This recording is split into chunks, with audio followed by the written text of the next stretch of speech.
Primeiramente, bom dia, né? Bom dia. Travou o sinal, Daiane. Senador, gostaria que você falasse um pouquinho, né, a sua avaliação com relação ao documento que vocês ficaram até tarde analisando aqui ontem, essas mensagens entre Daniel Vocaro e o senador Ciro Nogueira, como que foi essa reunião aqui até tarde da noite, como que os senhores avaliaram essa troca de mensagem, essas informações contidas no documento?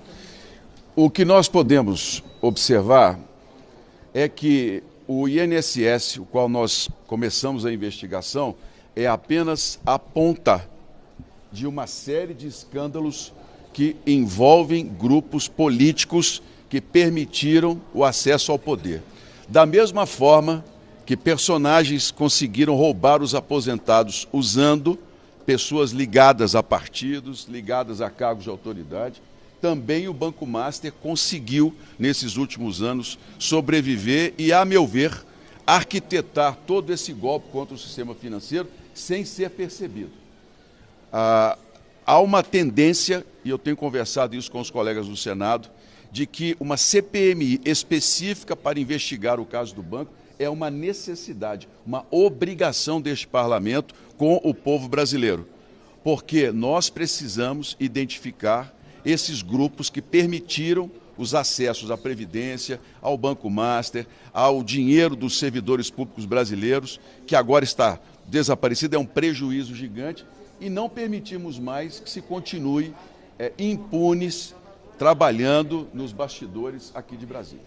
Senador, gostaria que o senhor comentasse a revelação que vieram através das mensagens do Daniel Vocaro e da sua relação com o Ciro Nogueira. Qual é a avaliação do senhor em relação a essa troca de mensagens?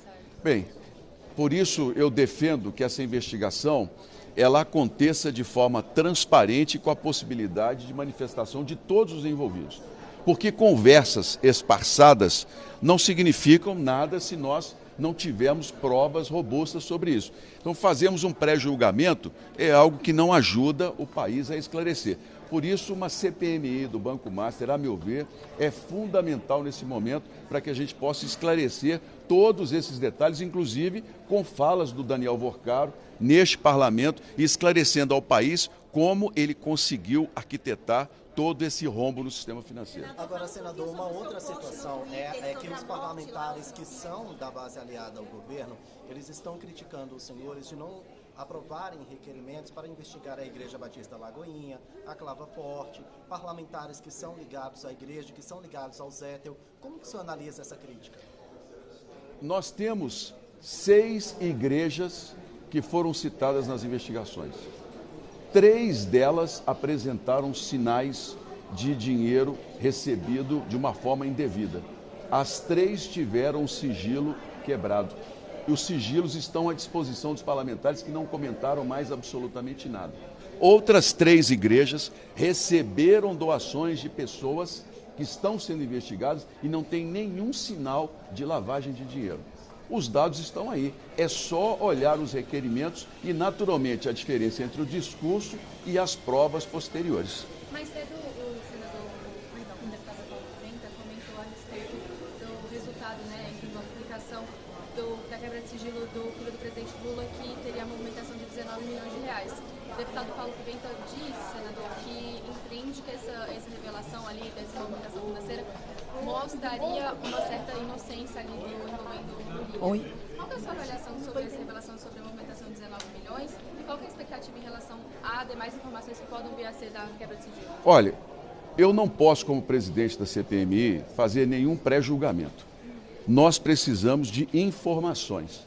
Por isso, a necessidade de quebra de sigilo das pessoas envolvidas na investigação, e não apenas por questões políticas. Se a quebra de sigilo revelar recebimentos indevidos de pessoas que desviaram dinheiro público da Previdência, dos aposentados ou de qualquer outra área, essas pessoas têm que dar explicações da CPMI.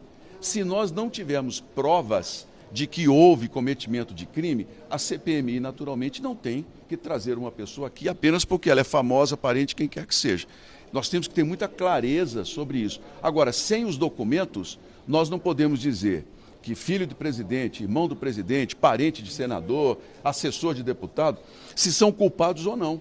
A gente precisa dessa quebra de sigilo. Agora, a base do governo tem blindado. a base do governo tem nos impedido, inclusive, até de dizer se as pessoas são inocentes. E as revelações mostram que os valores são muito altos. Podem ter vindo de uma origem ilícita? Pode, mas também podem ser oriundos de esquemas que a população brasileira tem o direito de saber. Senador, fala um pouquinho para a gente da morte do investigado, né, que o senhor acabou de fazer uma postagem no Rede Social X. Como que os senhores avaliaram essa morte do investigado, conhecido como sicário, né, comparsa de Daniel Vorcado? A morte de uma pessoa dentro da sede da Polícia Federal, especialmente no meu estado, já é algo grave em qualquer situação. Especialmente um homem que, ao que tudo indica, era o braço direito de Daniel Vorcado em situações que levam sobre ameaças, versam sobre trabalhos contra jornalistas, autoridades. Essa pessoa conseguiu se matar e não há vigilância. De que maneira isso aconteceu? Eu estou oficiando o diretor-geral da Polícia Federal, o Ministério da Justiça, para que acionem as corregedorias e toda uma investigação isenta, inclusive de peritos e investigadores de fora de Minas Gerais, para que a gente possa esclarecer e ter a certeza de que não houve ali uma queima de arquivo. Por quê? Diante de tudo que foi revelado, da capacidade, da condição financeira do senhor Daniel Vorcado em se achar capaz de ameaçar autoridades ou de buscar, naturalmente, vingança contra os seus inimigos, nós não podemos agora descartar qualquer hipótese. E isso aconteceu dentro de uma sede pública da Polícia Federal e nós temos que exigir uma investigação isenta e muito transparente para todo o país. Agora, senador, o senhor falou que as quebras de sigilo são importantes para que os senhores tenham acesso a informações que possam levar a uma investigação mais apurada, mais avançada.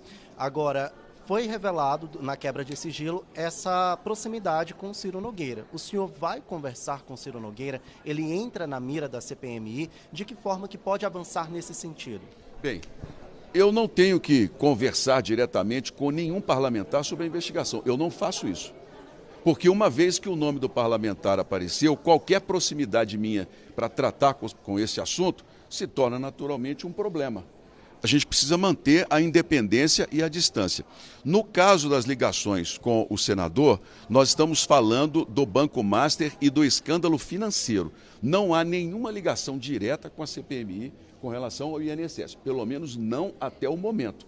Surgiram outros nomes, não o desse senador. Mas uma coisa eu posso dizer para vocês, as análises estão sendo feitas. Se houver envolvimento de outros parlamentares na questão do INSS, a CPMI tornará isso público e exigirá a quebra de sigilo dos assessores, dos parlamentares, e eu espero que todos, inclusive a base do governo, colaborem conosco nessa investigação.